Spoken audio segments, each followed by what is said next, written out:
नमस्कार दोस्तों। Subconscious mind क्या है? आखिर कैसे सिर्फ चंद बदलाव से हम अपने मन पर कंट्रोल पा सकते हैं और जो चाहे वो कर सकते हैं, चाहे वो अपनी खराब हेल्थ को सही करना हो या अपने करियर में सक्सेस पाना हो। अपने सबकॉन्शियस माइंड को रीप्रोग्राम करके हम कुछ भी कर सकते हैं। ये बातें सिर्फ कहने के लिए ही नहीं है, बल्कि आज लाखों लोग अपने सबकॉन्शियस माइंड को कंट्रोल करना चाहते हैं, जिसके लिए वो कई चीज प्रैक्टिस करते हैं। आप में से कई लोग ये सोच रहे होंगे कि आखिरकार ये सबकॉन्शियस माइंड है क्या? तो आपको बता दें दोस्तों कि हमारे मन के दो पार्ट्स होते हैं, चेतन मन यानी कॉन्शियस माइंड और अवचेतन मन सबकॉन्शियस माइंड। चेतन मन यानी कॉन्शियस माइंड हमारे मन का वो हिस्सा है जिसके बारे में हम जागरूक हैं, जो विचार करता है, तर्क करता है, समस्याओं को सुलझाता है और दुनिया के बारे में हमारी सोच को आकार देता है।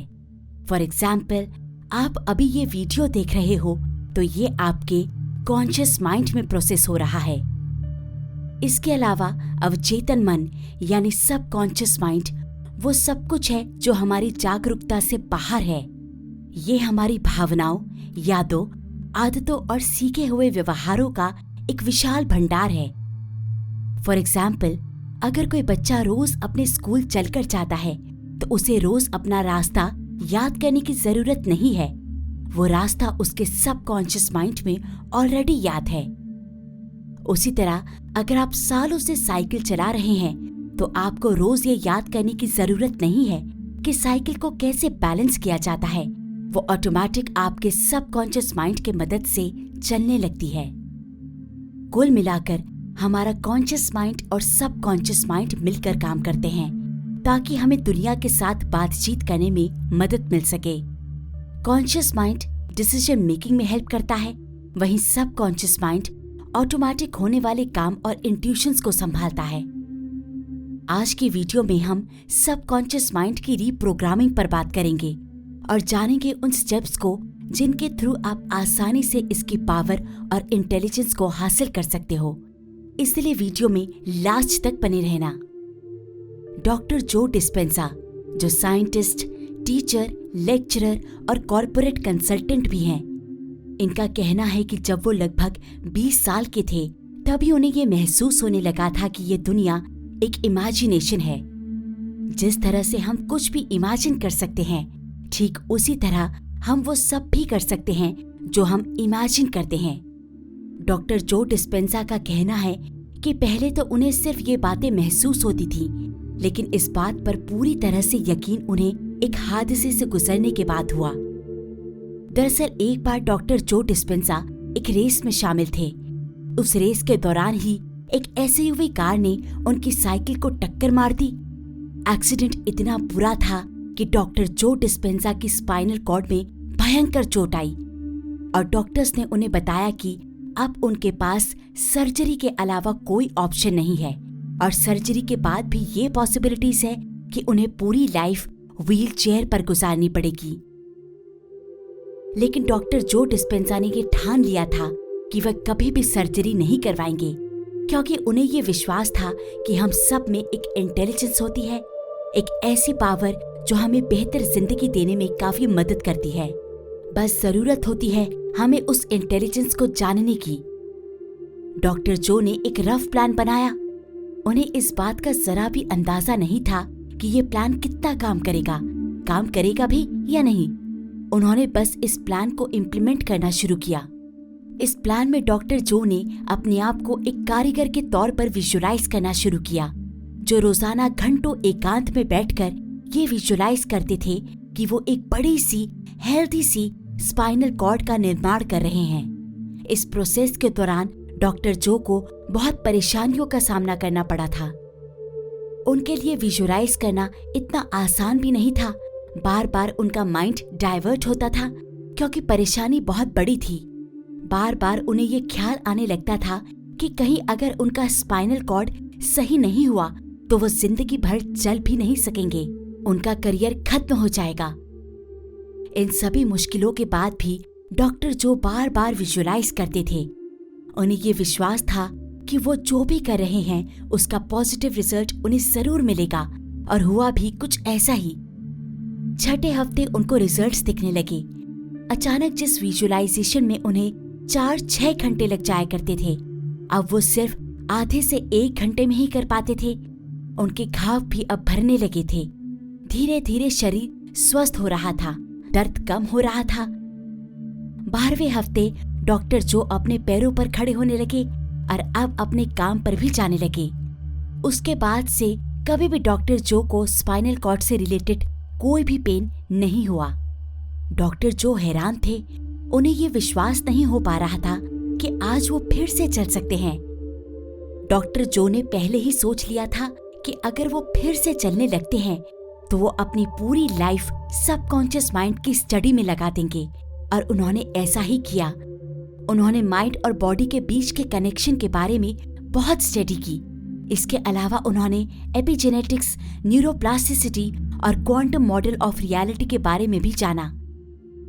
आज डॉक्टर जो डिस्पेंसा लाखों लोगों को सबकॉन्शियस माइंड की इस इंटेलिजेंस से इंट्रोड्यूस करवाते हैं और उनकी हेल्प करते हैं।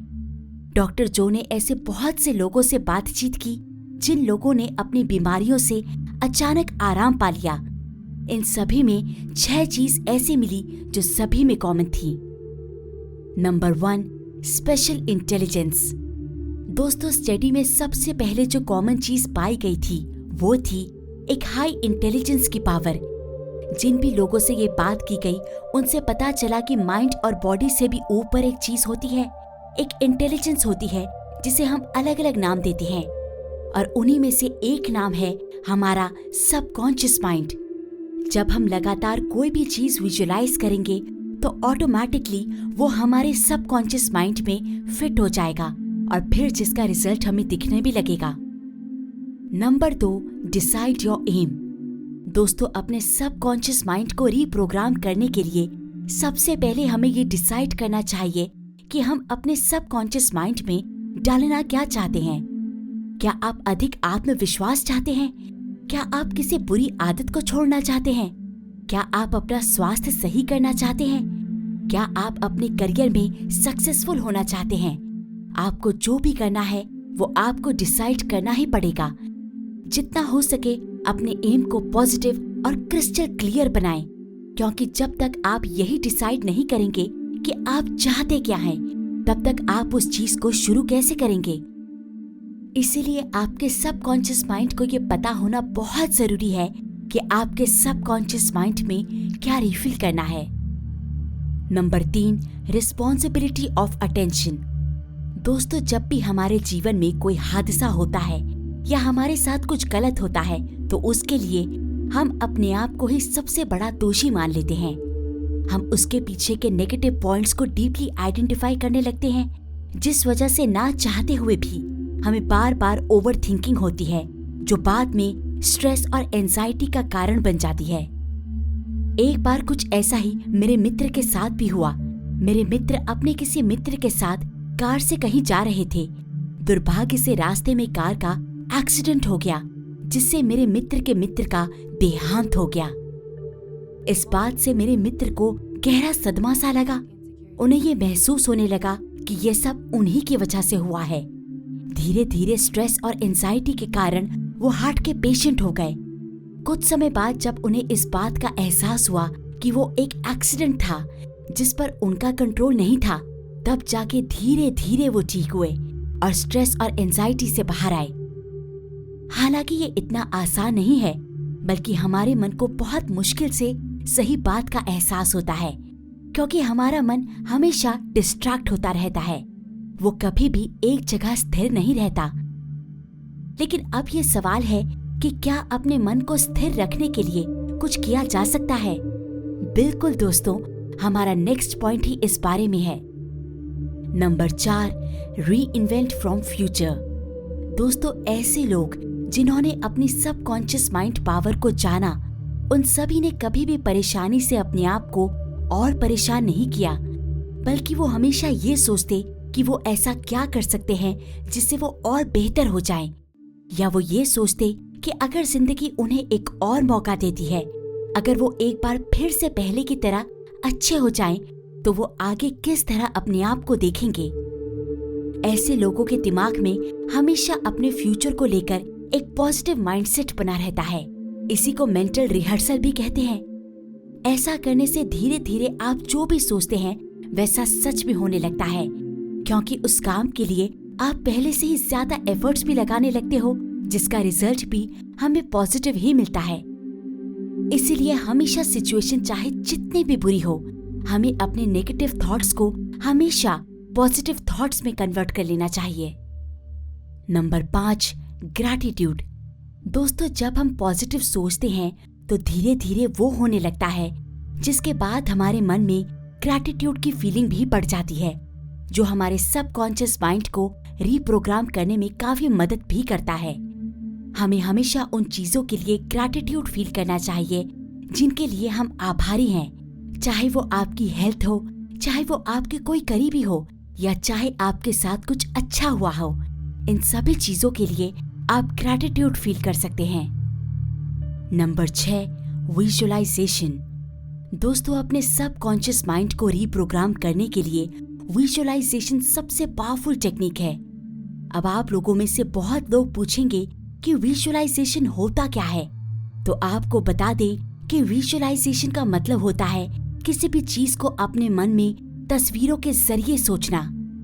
इस प्रोसेस से धीरे धीरे आपका सबकॉन्शियस माइंड इतना पावरफुल हो जाता है कि वो विजुअलाइजेशन और रियलिटी में फर्क करना ही भूल जाता है। वास्तविकता में होता ये है कि हम लंबे समय से विजुअलाइज कर रहे कुछ टाइम बाद वो धीरे धीरे हकीकत में बदलने लगता है। इसीलिए सबकॉन्शियस माइंड के रीप्रोग्रामिंग के लिए हमें अपने आप को उस सिचुएशन में विजुअलाइज करना चाहिए जहां जाना हमारा लक्ष्य है। विजुअलाइजेशन में आप अपने आप को सफल और खुश इमेजिन करिए। जितनी तीव्रता से आप सफलता और खुशी को अनुभव करेंगे, असल में ये उतना ही प्रभावी होगा।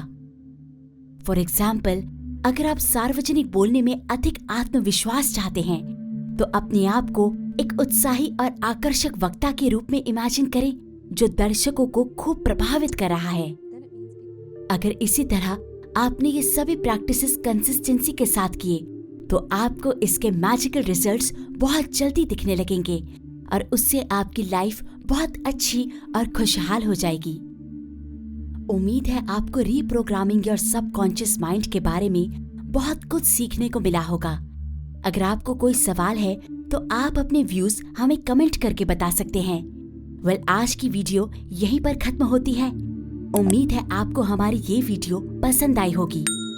अगर आपको हमारी ये वीडियो पसंद आई हो तो इसे लाइक करके चैनल को सब्सक्राइब करना ना भूलें। मिलते हैं ऐसी ही अगली धमाकेदार वीडियो में। तब तक के लिए बाय बाय।